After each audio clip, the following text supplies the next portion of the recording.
موسم کے مطابق عشر کے مسائل بیان کریں گے۔ عشر کے حوالہ سے سب سے پہلے ہم اس کے مختصر سے فضائل پڑھتے ہیں،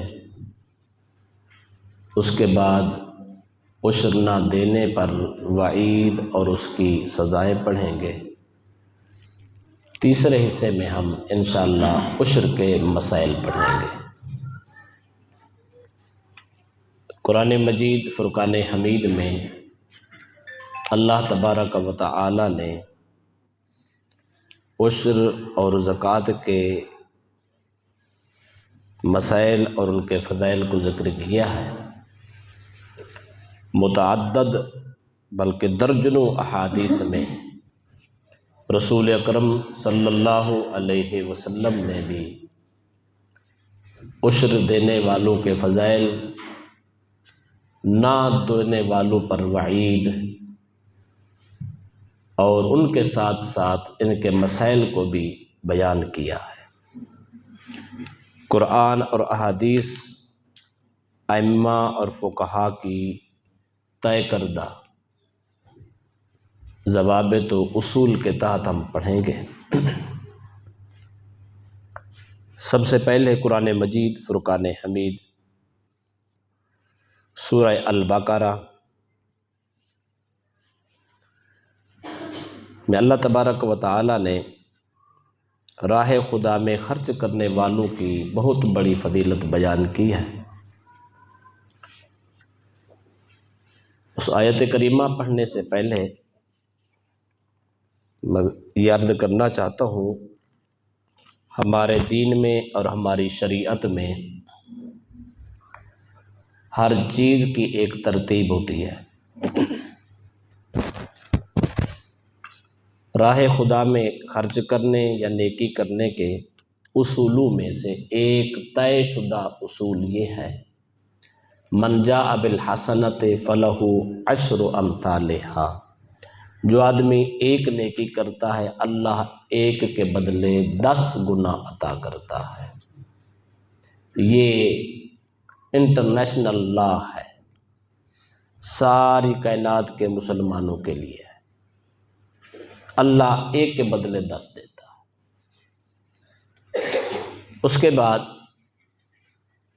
اگر کوئی شخص اپنی نیکیوں میں مزید اضافہ کرنا چاہے تو احادیث پاک کی روشنی میں آتا ہے، ایک آدمی اگر گھر میں نماز پڑھتا ہے تو صرف نماز کا ثواب لیتا ہے، اگر کوئی شخص محلے کی مسجد میں جا کے نماز پڑھے، با جماعت نماز پڑھے، اللہ ایک کا بدلہ 25 گنا عطا کرتا ہے۔ ایک روایت میں آتا ہے، اگر کوئی شخص با جماعت اور دستار کے ساتھ سر ڈھانپ کے نماز پڑھے، اللہ ایک کے بدلے 27 کا ثواب عطا کرتا ہے۔ اگر انسان کے دل میں مزید خلوص پیدا ہو جائے، مزید انسان مخلص ہو جائے اور مزید کوشش کرے تو اللہ تبارک و تعالی اس کو اٹھا کر 70 گنا کر دیتا ہے۔ اگر انسان اس سے بھی آگے بڑھے، بالخصوص راہ خدا میں خرچ کرنے، انفاق فی سبیل اللہ، رب کے دیے ہوئے رزق سے غریبوں، مسکینوں، حقداروں کے حق ادا کرنے اور غریبوں کی مدد کرنے کی نیت سے اپنے فرائض ادا کرنا چاہے، راہ خدا میں دینا چاہے تو اللہ تبارک و تعالی ایک کے بدلے 700 گنا ادا کرتا ہے۔ یہ سورہ البقرہ ہے، آیت نمبر 261 اور 262 میں اللہ تبارک و تعالی نے اس کی مثال بیان کی ہے۔ اللہ فرماتے ہیں، مثل الذین ينفقون اموالهم فی سبیل اللہ کمثل حبۃ انبتت 7 سنابل فی کل سنبلۃ 100 حبۃ۔ اللہ فرماتا ہے، اللہ کی راہ میں خرچ کرنے والے لوگوں کی مثال ایسے ہے جیسے کوئی شخص اپنی کھیتی کو بیجتا ہے، ایک دانہ کھیت کر کے آتا ہے، ایک دانے سے اللہ تعالیٰ 7 ڈالیاں 7 پودے پیدا کرتا ہے۔ آپ دیکھتے ہیں جب ذمہ دار کھیتی باڑی کا سلسلہ شروع کرتا ہے، مثلاً گندم ہے، گندم اگتی ہے، وہ کہتے ہیں اس کو تھوڑی سی کھاد دے دو اور پانی لگا دو تو یہ پھٹے گی۔ وہ جو پھٹتی ہے ایک ہی ڈالی ہوتی ہے، اس سے پورا گچھا سا پیدا ہو جاتا ہے، 5 6 7 ڈالیاں اسی سے نکل آتی ہیں۔ تو یہ قرآن کی تفسیر ہے، عملی تفسیر ہے جو ہر انسان اپنے آنکھوں سے دیکھ رہا ہے۔ اللہ فرماتا ہے ایک دانہ ہوتا ہے، ایک ڈالی سے اللہ 7 ڈالیاں اگا دیتا ہے۔ تو پھر ہر ڈالی پہ ایک دانہ لگنا چاہیے تھا، نہیں، اللہ ایک ڈالی پہ 100 دانہ لگا دیتا ہے۔ دانہ ایک بیج جاتا، ملنے کا جب وقت آیا تو اللہ ایک کے بدلے 700 دانہ عطا کرتا ہے۔ تو یہ اللہ کا نظام ہے۔ تو یہاں تک تو 700 ہے، بات 700 تک رکتی نہیں ہے۔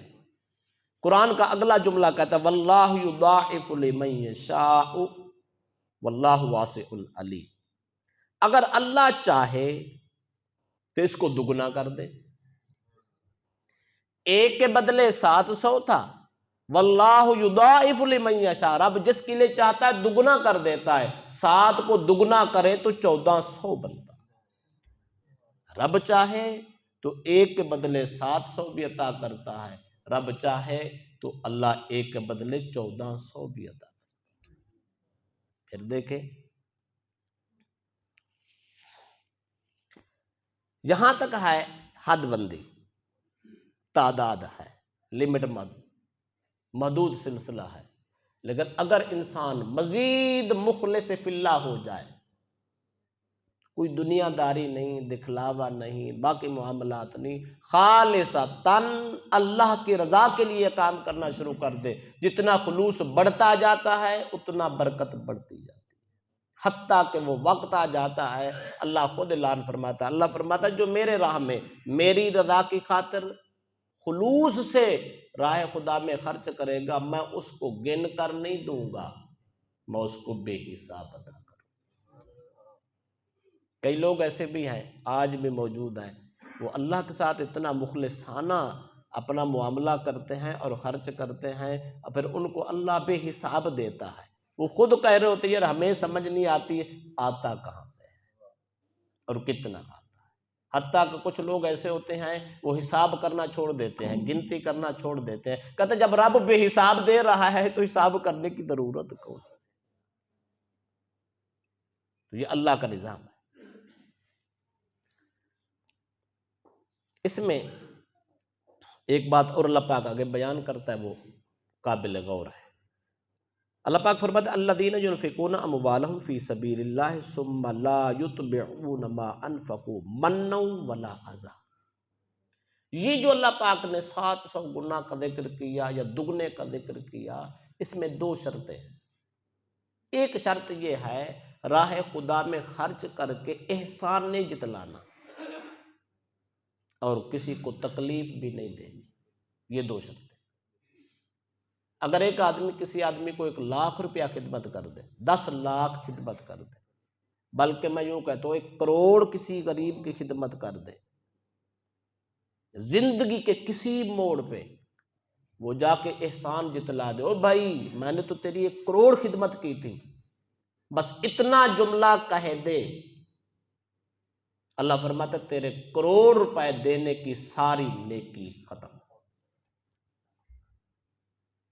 کروڑ روپیہ دیا تھا، اس کی تو نسل سنور گئی، پر اس نے ایک جملہ بولا، احسان جتلایا، زندگی کے کسی موڑ پہ غصے ہو گئے، ناراض ہو گئے، لڑائی ہو گئی، یا کسی بھی صورت میں اس نے جا کے احسان جتلایا، اتنا کہہ دیا کہ میں نے تجھے دیا تھا، اللہ کا قرآن کہتا ہے اب تیرے لیے کوئی اجر نہیں، کوئی ثواب۔ انتہائی نازک مسئلہ ہے، کسی کی خدمت کرنی ہے تو للہ فی اللہ کرنی ہے، جس کی خدمت کرنی یوں سمجھو میں نے خدمت نہیں کی، وہ بندہ ہی بھول جائے، اس کا چہرہ بھول جائے، یوں سمجھے میں نے دی نہیں، اس نے لی نہیں، تب نیکی بچتی ہے۔ ہمارے معاشرے میں ایسا ہوتا ہے، بعض اوقات ہم جذباتی ہو جاتے ہیں، بھائی کو کہتے ہیں بھائی یہ ایک بیٹا یا ایک بیٹی مجھے دے، میں آپ کے بچے کو پڑھا دیتا ہوں، آپ غریب آدمی ہیں، میں آپ خدمت کرتا ہوں۔ ساری زندگی پڑھاتے رہے پڑھاتے رہے پڑھاتے رہے، لاکھوں روپے خرچ کیے، اس کے دکھ سہے، گرمی سردی لباس سارے معاملات کیے، شادی غمی عید برات کی، سب کچھ کرتے رہے، سالوں کی محنت ہے، بڑی بڑی مشقتیں ہیں۔ اگر تھوڑی 19-20 ہو جائے نا گھر میں، ہم سب سے پہلا تانا یہ دیتا ہے، دیکھ میں نے تیرے بچوں کو اپنا بچہ بنا لیا تھا، میں نے تیری اولاد کو پڑھایا ہے، میں نے ساری زندگی تیری خدمت کی ہے، میں نوکروں کی طرح کرتا رہا، آج میری قدر ہی نہیں ہے۔ وہ بھی سالوں کی محنت۔ اگر آپ نے زندگی کے ایک دن بھی یہ کہہ دیا میں تیرے ساتھ یہ کرتا رہا، اللہ کا قرآن کہتا ہے تجھے کوئی اجر نہیں۔ انتہائی مشکل مسئلہ ہے۔ خدمت کرنا انسان کرتا رہتا ہے، لیکن جب اس کو کوئی تکلیف ہوتی ہے تو وہ ساری زندگی کی محنت کو ایک لمحے میں ضائع کر رہا ہے۔ نمبر 2، اللہ فرماتے ولا عذا، تکلیف بھی نہیں دینی۔ تکلیف کیا ہے؟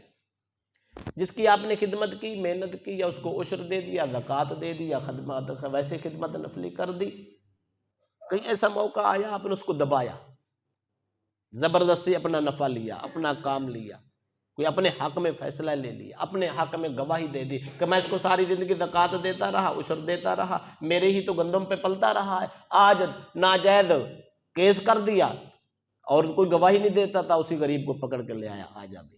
اب وہ اندر سے مر رہا ہے، وہ گواہی دینا نہیں چاہتا، زبردستی اس کو تکلیف دے کے ہم گواہی لے رہے ہیں۔ یا وہ کسی موڑ پہ کھڑا تھا، ہم نے اس کو تانا دیا، کتنی بڑی تکلیف ہے۔ یا ہم نے اس کو دبانے کی کوشش کی، تو یاد رکھ لے بے شک لاکھوں کروڑوں روپے خدمت کیوں نہیں کی ہے، اگر کسی غریب کو آپ نے تکلیف دی، اللہ کا قرآن کہتا ہے یاد رکھ لو لہم اجرہم عند ربہم ولا خوف علیہم ولا ہم یحزنون، اگر تکلیف دی تو کوئی اجر نہیں ہے، احسان بھی نہ جتلایا، تکلیف بھی نہ دی، اللہ فرماتا ہے اللہ کے ہاں تمہارا بہت بڑا اجر ہے، حتیٰ کہ دنیا اور آخرت میں اللہ تم سے خوف بھی اٹھا لے۔ لہذا خدمت کرنی ہے غریبوں کی، صدقہ خیرات دینا ہے، عشر زکوٰۃ دینی ہے، ساری زندگی احسان بھی نہیں جتلانا، تکلیف بھی نہیں دینی، اگر دی تو سب کچھ برباد ہے۔ ایک اور آیت پڑھتا ہوں، پارہ نمبر 22 ہے، سورہ سبا ہے، آیت نمبر 39 ہے۔ اللہ تبارک و تعالی نے فرمایا وَمَا أَنفَقْتُم مِّن شَيْءٍ فَهُوَ يُخْلِفُهُ، اور جو تم اللہ کی راہ میں خرچ کر دو وہ اس کے بدلے اور دے دیتا۔ مت سوچو ہم نے دیا مال کم ہو گیا، نہیں، انسان جو راہ خدا میں دیتا ہے اللہ اس کا بدلہ عطا کرتا ہے۔ کیسا کرتا ہے؟ وَهُوَ خَيْرُ الرَّازِقِينَ، اللہ بہترین رزق دینے والا، جتنا انسان خرچ کرتا ہے اللہ اس سے کئی گنا زیادہ عطا کر دیتا ہے۔ لہذا راہ خدا میں خرچ کر کے یہ دل میں پچھتانا اور یہ سوچنا وہ میرا تو مال کم ہو گیا، اتنا مال میں نے خرچ کر دیا، یہ خیال باطل ہے، باطل خیال نہیں سوچنا، راہ خدا میں خرچ کر کے سودا خدا سے کر لینا ہے، اللہ سب سے بہتر رزق دینے والا ہے، اس کے مقابلے کوئی رزق نہیں دے سکتا، لہذا رب ایسے خزانوں سے رزق دے گا جہاں سے انسان کا خیال ہی نہیں جاتا۔ یہ ہے فضائل کا حصہ، اگر ہم ادا کریں گے۔ اللہ کے نبی نے بھی فرمایا، اللہ کے نبی نے فرمایا اپنے مال کو زکوٰۃ اور صدقات اس کا عشر ادا کر کے محفوظ کر لو۔ جب انسان اپنے مال کی زکوٰۃ دیتا ہے تو ایسا سمجھ لے اس نے اپنے مال کو قلعے میں محفوظ کر لیا، اب چور چوری نہیں کرے، وہ بیماریوں کے حوالے نہیں ہوگا، وہ رزق حلال ہوگا، وہ کئی بیماریوں کے ٹالنے کا سبب بن جائے۔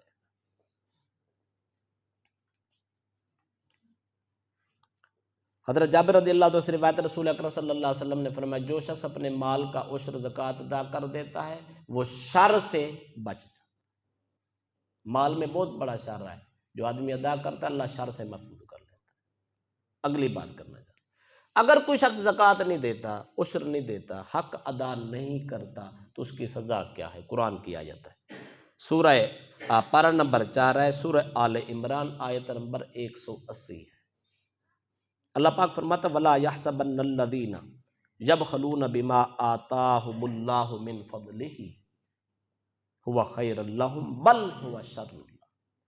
اللہ فرماتا ہے جس کو ہم نے اپنے فضل سے عطا کیا، ہمارے دیے ہوئے رزق میں سے وہ خرچ نہیں کرتا بلکہ بخل کرتا ہے، بخل کر کے، بخیلی کر کے، پھر وہ اس کو گمان کرے کہ میں نے مال بچا لیا، یہ تو اچھا کیا۔ اللہ فرماتا ہے یہ اچھا نہیں ہے، بل هو شر لہم، وہ تیرے لیے بہت بڑا شر ہے۔ رب کے دیے ہوئے مال کو خرچ نہ کرنا، غریبوں کا حق نہ دینا، عشر زکوٰۃ نہ دینا، اس مال کو بچائے رکھنا اور یہ سوچنا کہ شاید میں نے اچھا کیا ہے۔ اللہ کا قرآن کہتا ہے تو نے اچھا نہیں کیا، بل ہوا شر لہم، یہ تیرے لیے بہت بڑا شر ہے، یہ بہت بڑا نقصان ہے۔ اب نتیجہ کیا نکلے گا؟ اللہ کا قرآن ہے، اللہ فرماتا ہے سَيُطَوَّقُونَ مَا بَخِلُوا بِهِ يَوْمَ الْقِيَامَةِ، وہ جو تو نے بخل کر کے مال بچایا ہے، حق ادا نہیں کیا، قیامت کے دن توق بنا کر تیرے گلے میں ڈال دیا۔ اب اس کے ساتھ حدیث پڑھتا ہوں، سیدنا ابو ہریرہ رضی اللہ تعالیٰ عنہ راوی ہے، صحیح بخاری کتاب الزکوٰۃ میں حدیث موجود ہے۔ نبی اکرم صلی اللہ علیہ وسلم فرماتے ہیں جو آدمی اپنے مال کا عشر نہیں دیتا، مال کی زکوٰۃ نہیں دیتا، اس شخص کے لیے کیا حکم ہے؟ اس کا وہی مال، وہ جو بخیلی کر کے بچا کے رکھا تھا، وہ مال بہت بڑا سانپ، اژدہا، بہت بڑا سانپ بنا کر اللہ پاک اس کے گلے میں ڈال دے گا۔ یہ توق ہوگا، یہ جو توق ہوگا، وہ سانپ جو ہوگا وہ انسان کے دونوں باچھوں کو پکڑ کے چیرے گا اور ساتھ کہے گا میں وہ تیرا خزانہ ہوں جس کو تو نے محفوظ کر رکھا تھا، میں تیرا وہ مال ہوں جس کو تو ساری زندگی کماتا رہا پر اس کا حق ادا نہیں کیا۔ زکوٰۃ نہ دینے والا، عشر نہ دینے والا آدمی اپنے مال سے یہ سزا پائے گا۔ اگر کسی کے پاس سونا چاندی رکھا ہے، وہ اس کا حق ادا نہیں کرتا تو اس کو گرم کر کے انسان کی پیشانی کو اور اس کی بغل اور اس کی سیٹ کو اور اس کی پیٹھ کو داغا جائے گا، یہ قیامت کے دن کا عذاب ہے۔ لہذا اپنے مال کا حق ادا کرنا ہے اور دنیا میں کر جانا ہے، ورنہ آخرت بہت مشکل ہے۔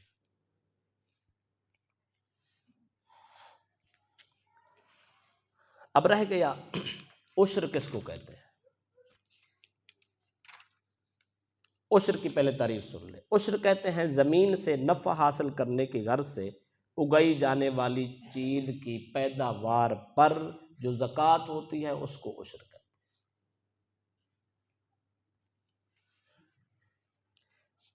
زمین کی زکوٰۃ کو عشر کیوں کہتے ہیں؟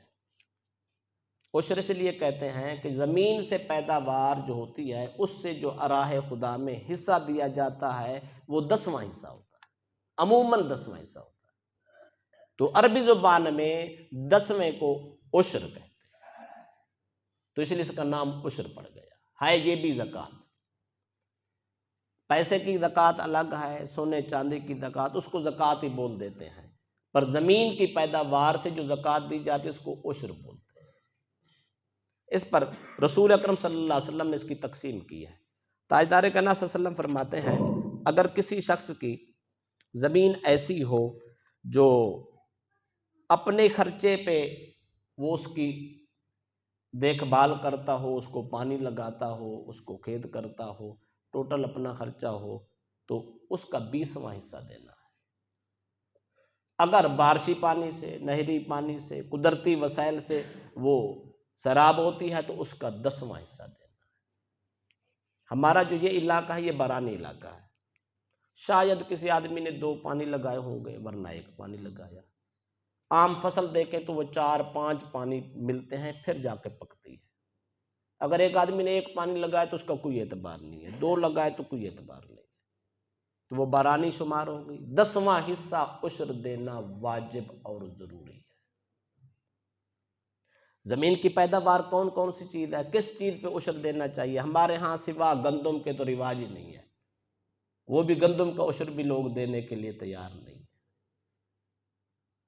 سن لیں زمین سے پیداوار کیا ہوتی ہے۔ زمین سے ہر نفع کے لیے اگنے والی چیز، خواہ وہ غلہ ہو، اناج ہو، پھل ہوں، فروٹ ہوں، سبزیاں ہوں، گندم ہوں، چاول، گنا، کپاس، جوار، دھان، باجرہ، مونگ پھلی، مکئی، سورج مکھی، رائی، سرسوں، لہسن، جو دل چاہے چیز اگتی ہے، جس کو ہم اپنے مفاد کے لیے بیجتے ہیں اور اس کو کاٹتے ہیں، اگاتے ہیں، ہر چیز پہ عشر ہے۔ پھلوں پر خربوزہ ہے، آم ہے، امرود ہے، مالٹا ہے، سیب ہے، انار ہے، ناشپاتی ہے، جاپانی پھل ہے، جو کائنات کے پھل ہیں جس کو ہم کھاتے ہیں، جو بازار میں بکتے ہیں، ہر جہاں جہاں یہ اگتے ہیں، جہاں پیدا ہوتے ہیں، ہر فصل پہ عشر لازم۔ اگلی بات سن، زکوٰۃ سال میں ایک بار ہوتی ہے، عشر سال میں ایک بار نہیں ہے، جتنی فصلیں اگائیں گے ہر فصل پہ عشر ہے۔ کتنی مقدار پہ؟ مقدار اس کی مقرر نہیں ہے، اللہ پاک خود فرماتا ہے وَآتُوا حَقَّهُ يَوْمَ حَصَادِهِ۔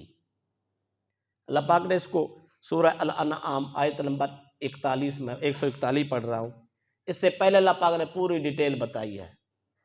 کچھ پھل ایسے ہوتے ہیں زمین پہ بیل کی طرح پھیل جاتے ہیں، کچھ تننے والے ہوتے ہیں، اور کچھ مشابہت رکھتے ہیں، کچھ نہیں رکھتے، وغیرہ وغیرہ۔ ان کی ڈیٹیل کے بعد اللہ فرماتا ہے ہر ایک پھل سے، ہر ایک پیداوار سے وَآتُوا حَقَّهُ يَوْمَ حَصَادِهِ، جس دن تم نے اس کو حاصل کرنا ہے اس دن اس کا حق ادا کرنا۔ اب کتنی ہے، کتنی کی بات نہیں ہے۔ اگر ایک آدمی اپنی زمین سے کھیتی لیتا ہے، مثلا اس کو 2 من ملی ہے، وہ 2 من میں سے 10واں حصہ دے دے گا، بات ختم۔ ایک آدمی نے 100 من فصل لی ہے، وہ 100 من کا حساب کر کے 10واں حصہ دے دے گا۔ یہ نہیں ہے کہ ایک آدمی کی اتنی مانیاں گندم ہو تو پھر دینی ہے، اتنی چاول ہو تو پھر دینا ہے، یہ کوئی شرط نہیں ہے۔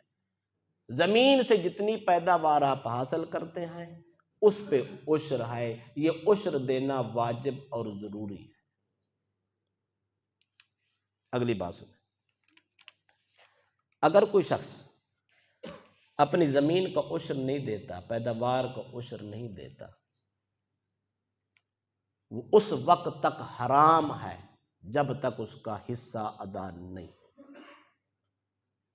عشر دیے بغیر رزق کھانے والا حرام کھا رہا۔ شرعی مسئلہ یہ ہے، اگر ایک آدمی نے 2 دن، 10 دن، 15 دن عشر ہی نہیں دیا، گندم گھر میں رکھی ہے اس کو کھاتے جا رہا ہے، کتنی کھائی ہے؟ مثلا ایک آدمی 2 من کھا جاتا ہے، بعد میں عشر دیتا ہے۔ اب 2 من کا حساب لگا کے عشر کتنا بنتا تھا، اتنا جرمانہ دینا ہوگا، تاوان دینا اس پر واجب ہے، لہذا عشر بر وقت دینا ہے۔ اس کی 2 صورتیں میں آپ کو کر دیتا ہوں آسانی کے لیے۔ جس دن ہم نے فصل اٹھانی ہے اس دن اس کا وزن ٹوٹل آ جاتا ہے، اس میں سے 10واں حصہ کر کے اس کو حساب لگا لیں، دل میں پکا عہد کر لیں کہ ہم نے یہ دینا ہے، آج ٹائم ملتا ہے آج دیں، کل ملتا ہے کل دیں۔ اگر وہ آپ ترتیب سے دیتے ہیں، بھی غریب آتے جائیں گے میں آہستہ آہستہ دیتا جاؤں گا، اس میں مہینہ بھی لگ سکتا ہے، لیکن آپ نے حصہ علیحدہ کر لیا، لہذا اب جو باقی ہے آپ کھاتے رہیں، خرچ کرتے رہیں، بیچتے رہیں، جو دل چاہے کرتے رہیں، اب کوئی جرم نہیں ہے۔ اگر آپ کی دینے کی نیت ہی نہیں ہے تو پھر یاد رکھ لو جو کھا رہے ہیں وہ حرامی کھا رہے ہیں۔ یہ ہمیں تکلیف ہوتی ہے کہ یار محنت کی ہے، فصل اب کس کس کو دوں، کیسے دوں، فلاں کروں فلاں کروں، تکلیف ہوتی ہے۔ میں آپ کو ایک مثال دینا چاہتا ہوں، تکلیف ہمیں کیوں ہوتی ہے۔ ایک آدمی ہمیں آج کہتا ہے، اپنے علاقے سے کہتا ہے یا باہر سے کوئی آدمی فون کر دیتا ہے، وہ کہتا ہے یار ایسا کرو نا، میں آپ کو 1 لاکھ روپیہ بھیجتا ہوں، 1 لاکھ میں سے ایسا کرنا نا 2500 روپیہ میرے گھر دے دینا، باقی رکھ لینا۔ لے لوں گے، خوشی سے لے لیں گے۔ کوئی 2500 ہی دینا ہے، باقی تو مجھے بچتا ہے۔ اگر وہ کہے یار میں آپ کو 1,00,000 روپے بھیجتا ہوں، میرے گھر میں 5,000 میرے گھر دے دینا، باقی 95,000 خود کھا لینا، کتنی خوشی ہوگی؟ ٹھیک ہے۔ اگر ایک آدمی کہتا ہے 1,00,000 دیتا ہوں، 10,000 خود میرے گھر دے دینا، 90,000 کھا لینا، بڑی خوشی سے کھائیں۔ اللہ پاک نے یہی اصول بیان کیا۔ اللہ پاک فرماتا ہے میرے دیے ہوئے رزق میں سے، رب نہ دے تو کوئی لے سکتا ہے؟ ہم تو گندم مٹی میں ضائع کر کے واپس آ جاتے ہیں۔ اگر نہ اگائے تو ہمارے پاس کون سی طاقت ہے گندم اگانے کی، فصل اگانے کی؟ کون سی طاقت ہے؟ کون سا فارمولہ ہے ہمارے پاس؟ ہم تو محتاج محض ہیں، ہم تو کچھ کر ہی نہیں سکتے۔ اس کا کرم ہے، ہم ضائع کر کے آ جاتے ہیں، وہ منو کے من ہمیں عطا کر دیتا ہے۔ اللہ فرما رہا ہے، اللہ فرماتا ہے میرے دیے ہوئے رزق سے دو، اپنے سے نہیں دینا۔ اگر ہم میں سے کسی کا اپنا ہے تو بے شک نہ دے، اگر رب کا دیا ہوا ہے، رب فرماتا ہے خدا کے بندو مجھے زکوٰۃ کی صورت میں 40واں حصہ دینا ہے، 1,00,000 پیچھے 2500، اس کی صورت میں آئے گا تو 10واں حصہ، 1,00,000 میں سے 10,000 دے، 1,00,000 خدا دے رہا ہے، 10,000 دیتے ہوئے ہمیں تکلیف ہوتی ہے۔ ایک اور بات بتا دوں، اللہ کا قرآن بھی یہی کہتا ہے، رسول اللہ کی حدیث بھی یہی کہتی ہے، یہ جو عشر ہے، زکوٰۃ ہے، یہ غریب کا امیر کے مال میں حق ہے، احسان نہیں ہے۔ مت سوچے کہ ہم غریبوں کی خدمت کر کے احسان کر رہے ہیں، نہیں۔ خدا کا بندہ تیرے سے غریب آج عشر نہ لے تو تیرا سارا رزق حرام ہے۔ آج زکوٰۃ کوئی آدمی غریب نہ لے تو تیرا سارا رزق حرام ہے۔ شکریہ ادا کر اس غریب کا جو تیری زکوٰۃ لے رہا ہے، تیرا عشر لے رہا ہے، اس کا شکر ادا کر، تیرا سارا رزق حلال ہو رہا ہے۔ تو اچھا، اللہ نے غریب کا حق امیر کے حصے میں رکھا ہے، کیا خیال ہے؟ وہ قادر نہیں ہے، غریب کو اس کا حق اس کے گھر میں خود دے دیتا، وہ دے سکتا تھا لیکن اس نے نہیں دیا۔ او بھائی، جو خدا امیر کے حق مال میں حصہ رکھ سکتا ہے، وہ خدا ڈائریکٹ بھی تو اس کو دے سکتا ہے، وہ خود اس کو دے دیتا۔ کہ اللہ پاک نے اس میں حکمت رکھی ہے، کسی کو غریب بنایا امیروں کے کام آ جائے گا، کسی کو امیر بنایا غریبوں کے کام آ جائے گا، ایک سسٹم رکھا ہے، ایک سسٹم کے مطابق دنیا کو وہ چلا رہا ہے۔ اللہ پاک نے فرمایا ایک آدمی کو مال اتنا دوں گا، امیر کر دوں گا، پھر دیکھوں گا وہ مالدار کو مال دے کر آزماتا ہے، دیکھوں گا میرے دیے ہوئے مال پہ سانپ بن کے بیٹھ جاتا ہے، قبضہ گروپ بن کے بیٹھ جاتا ہے، یا میرے نام پہ پھر خرچ بھی کرتا ہے۔ جو لاکھوں مجھ سے لے لیتا ہے، میرے کہنے پہ کسی کو ہزاروں بھی دیتا ہے یا نہیں دیتا۔ یہ بہت بڑا امتحان ہے، لہذا ہمیں امتحان سے پاس ہونا ہے، کوشش کرنے اچھے نمبروں میں پاس ہونا ہے، پوزیشن حاصل کرنی ہے۔ اگر ہم اللہ کے حکم مطابق مال خرچ کرنے میں پوزیشن حاصل کر گئے تو پھر ساری زندگی کی محتاجیاں ٹل جاتی ہیں، رب کا قرب اور اس کی رحمت حاصل ہو جاتی ہے۔ لہذا اللہ سے اچھی ڈگری